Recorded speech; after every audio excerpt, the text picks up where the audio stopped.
Audio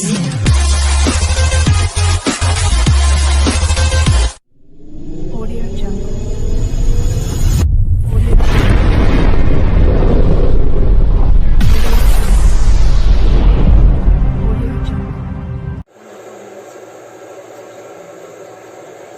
पाठ 49 है simplification का प्रश्नावली 4A। अब कुछ ही हिसाब बचा है। तो क्वेश्चन नंबर 140, एक विद्यालय में खेल दिवस पर प्रत्येक कतार में 30 छात्रों को खड़ा करने पर 16 कतार बनता है। यानी एक विद्यालय में खेल दिवस पर प्रत्येक कतार में 30 छात्रों को खड़ा करने पर 16 कतार बनती है। यदि प्रत्येक कतार में 24 छात्रों को खड़ा करे तो कितनी कतार बनेगी?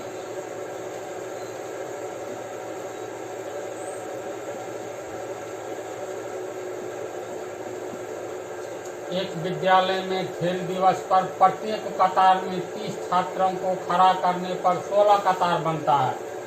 मान लो पहला कतार, दूसरा कतार, तीसरा, चौथा, पांचवा, इसी तरह 16 कतार। ये 16वां कतार है। ये पहला, दूसरा, तीसरा, इसी बीच में है सब। चौथा, पांचवा से 15 तक तो 16 कतार बनाया जाता है और प्रत्येक कतार में 30 छात्रों को खड़ा किया जाता है। पहला में 30 स्टूडेंट, दूसरा में भी, तीसरा में भी, इस तरह 16वां कतार में भी 30 स्टूडेंट है। तो टोटल कितना विद्यार्थी हो गया? एक में 30 तो 16 में 16 गुने 30, 480 विद्यार्थी होगा ना। इसके बाद कहता है यदि प्रत्येक कतार में 24 छात्रों को खड़ा करे तो कितनी कतार बनेगी? अब मान लो 30 के बदला 24 को खड़ा करते हैं।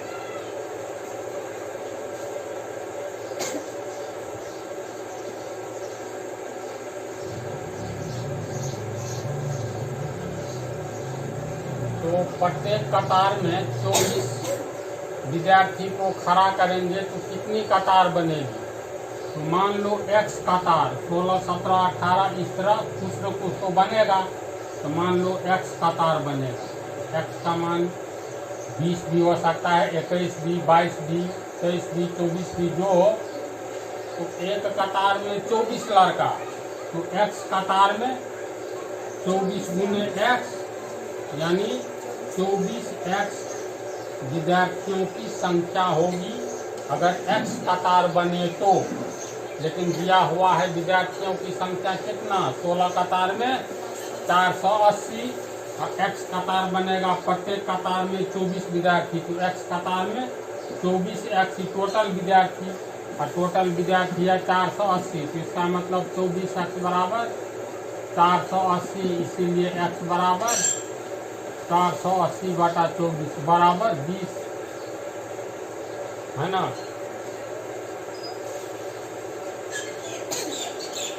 20 कतार बनेगा। एक कतार में 24 लड़का, तो 20 कतार में 24 दूनी 48। ये हिसाब है, इसको भाषा में बना देते हैं।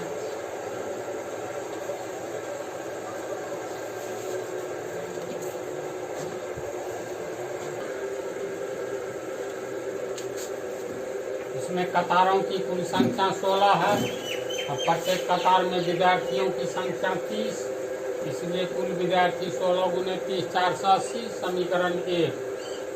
अब कह रहा है प्रत्येक कतार में अगर 24 विद्यार्थी को खड़ा की जाए तो कतारों की संख्या क्या होगी? तो मान लेते हैं कतारों की संख्या x है, प्रत्येक कतार में विद्यार्थियों की संख्या 24 है। तो टोटल विद्यार्थी 24 गुने x, 24x हो जाएगा। समीकरण 2, विद्यार्थियों की कुल संख्या 24x और ये कुल विद्यार्थी 480। तो समीकरण 1 और 2 से दोनों विद्यार्थी की संख्या तो समान होगी, एक ही विद्यालय की है। तो 24x बराबर 480, तो x बराबर 20, अतः नए कतारों की संख्या 20। समझिए इसको। चलो सारो अब अगला साल।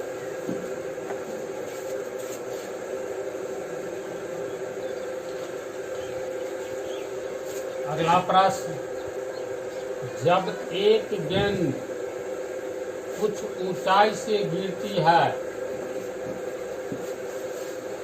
तो यह धरती से टकराकर 3/4 भाग तक उछलती है। यदि किसी गेंद को 32 मीटर ऊंचाई से गिराया जाए तो अपने तीसरे उछाल में यह कितनी ऊंचाई तय करेगी? फिर पढ़ो हिसाब को। जब एक गेंद कुछ ऊंचाई से गिरती है तो यह धरती से टकराकर 3/4 भाग तक उछलती है। यदि किसी गेंद को 32 मीटर ऊंचाई से गिराया जाए तो अपने तीसरे उछाल में यह कितनी ऊंचाई तय करेगी? प्रश्न को समझिए। प्रश्न के अनुसार मान लो ये धरती है, तो अगर हम 100 मीटर की ऊंचाई से कोई गेंद को गिराते हैं, ये ऊंचाई बी धरती पर एक ऐसा बिंदु है जहां से ये गेंद गिराई जाती है 100 मीटर की ऊंचाई से। तो प्रश्न के अनुसार जब एक गेंद कुछ ऊंचाई से गिरती है, मान लो 100 मीटर की ऊंचाई से गिरती है, तो यह धरती से टकराकर 3/4 भाग तक उछलती है। तो 3/4 भाग तक वैसे गेंद को गिराएंगे तो उछलेगी न ऊपर। तो जिस ऊंचाई से गिराया जाता है उस ऊंचाई का 3/4 भाग तक वह उछलती है। तो कितना ऊपर उछलेगी बोलो? इसका 3/4 100 मीटर का 3/4 भाग। 100 मीटर ऊंचाई से गिर रही है तो 100 मीटर का 3/4 भाग यानी गुने 3/4 25 या 75 मीटर। मान लो यहाँ है 75 मीटर, तो गेंद को यहाँ से गिराएंगे तो पहली उछाल में यहाँ तक आएगी। समझे इसको? तो जब एक गेंद कुछ ऊंचाई से गिरती है तो यह धरती से टकराकर 3/4 भाग तक उछलती है। 100 मीटर से गिराई जाएगी तो कहाँ तक गेंद उछलेगी? 100 मीटर का 3/4 भाग यानी 75 मीटर तक। आगे है, यदि किसी गेंद को 32 मीटर की ऊंचाई से गिराया जाए तो अपने तीसरे उछाल में यह कितनी ऊंचाई तय करेगी? तो पहले तो यह निकाले जो पहली उछाल में कितना जाता है।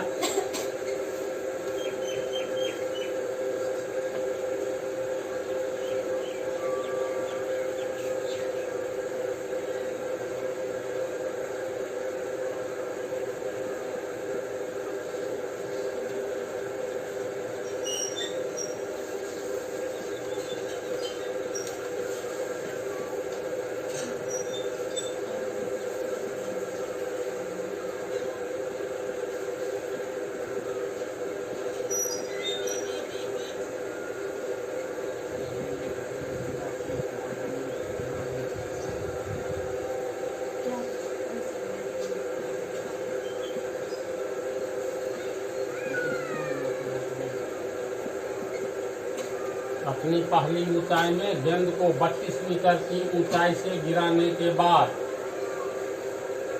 अपनी पहली उछाल में 3/4 भाग तक उछलेगी, यानी अपनी पहली उछाल में 3/4 भाग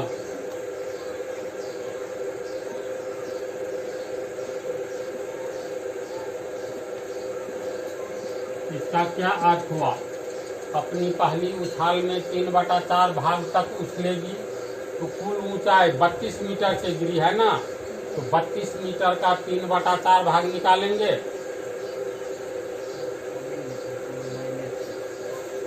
यानी 32 मीटर का 3/4 भाग बराबर 32 गुने 3/4 यानी 32 मीटर गुने 3/4। इसको काटेंगे तो 8 मीटर गुने 3 बराबर 24 मीटर, यानी अपनी पहली उछाल में जहाँ से गिरी है जिस ऊंचाई से, उस ऊंचाई का 3/4 भाग उछलेगी। प्रश्न में ये कह रहा है तो अपनी पहली उछाल में 3/4 भाग तक उछलेगी, यानी 32 मीटर का 3/4 भाग बराबर 24 मीटर उछलेगी, है ना। 24 मीटर ऊंचाई तक उछलेगी।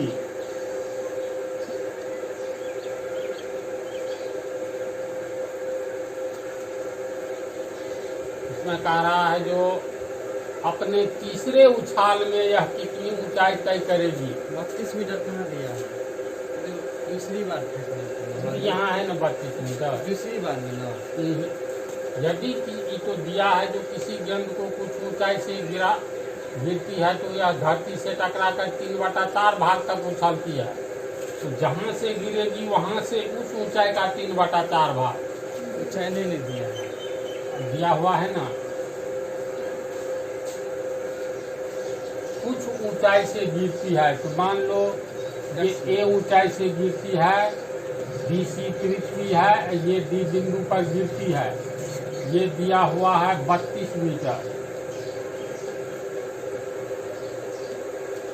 प्रश्न में है ना, यदि किसी गेंद को 32 मीटर ऊंचाई से गिराया जाए तो अपनी पहली उछाल में ये 32 का 3/4 भाग 24 मीटर ऊंचाई तक आएगी।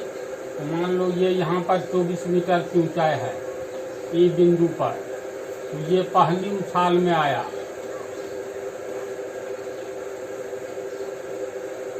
कितना ये हो गया, ये 24 मीटर,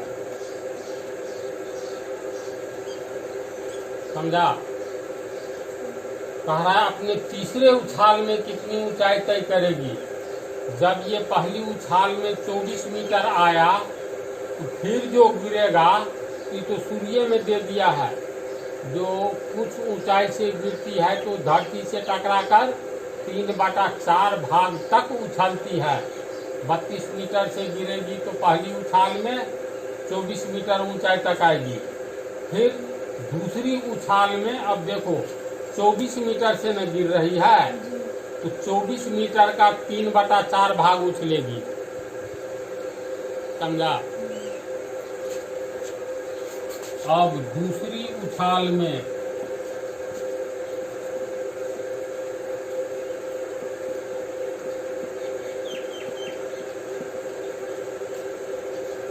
चौबीस मीटर का 3/4 भाग तक उछलेगी। तो दूसरी उछाल में 24 मीटर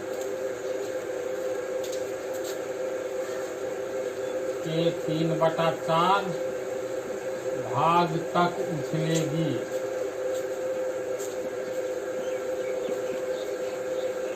बराबर 24 मीटर का 3/4 भाग, 24 गुने 3/4, 4 छक्के 24, 6 मीटर गुने 3 यानी 18 मीटर तक उछलेगी।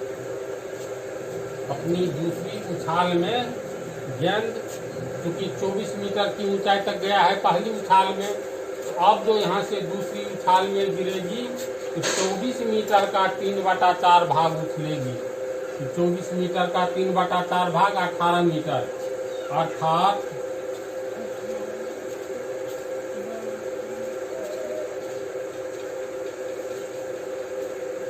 दूसरी उछाल में 18 मीटर ऊपर तक जाएगी। कह रहा है अपने तीसरे उछाल में कितनी ऊंचाई तक जाएगी। दूसरी उछाल में आया ये पहली उछाल, दूसरी उछाल में मान लो यहाँ एफ बिंदु तक आया, ये 18 मीटर तक।